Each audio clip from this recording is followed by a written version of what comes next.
Pulivendula ZPTC ఎన్నికల్లో YCP విజయం సాధిస్తుందని ధీమా వ్యక్తం చేశారు మాజీ సీఎం జగన్ మేనమామ రవీంద్రనాథ్ రెడ్డి. తిరుమల శ్రీవారిని దర్శించుకున్న ఆయన కూటమి పాలనపై విమర్శలు గుప్పించారు. పులివెందుల జెడ్పీటీసీలో 10,000 ఓట్లుంటే 4,000 ఓట్లను తారుమారు చేసే ప్రయత్నం చేశారని మండిపడ్డారు. స్వాతంత్రం వచ్చినప్పటి నుంచి ఎన్నికల్లో ఇంత మోసం ఎప్పుడూ జరగలేదని ఫైర్ అయ్యారు.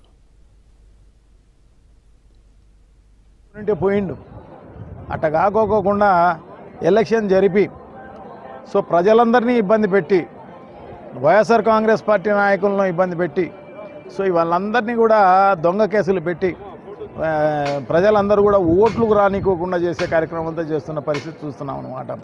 ఎందుకంటే పులివెందుల సంబంధించిన జెడ్పీటీసీ ఎలక్షన్స్లో 10,500 ఓట్లు మాత్రమే ఉన్నాయి.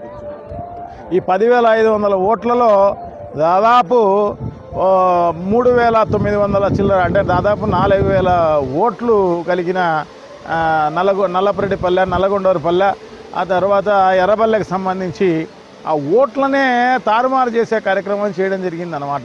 అంటే పోయిండు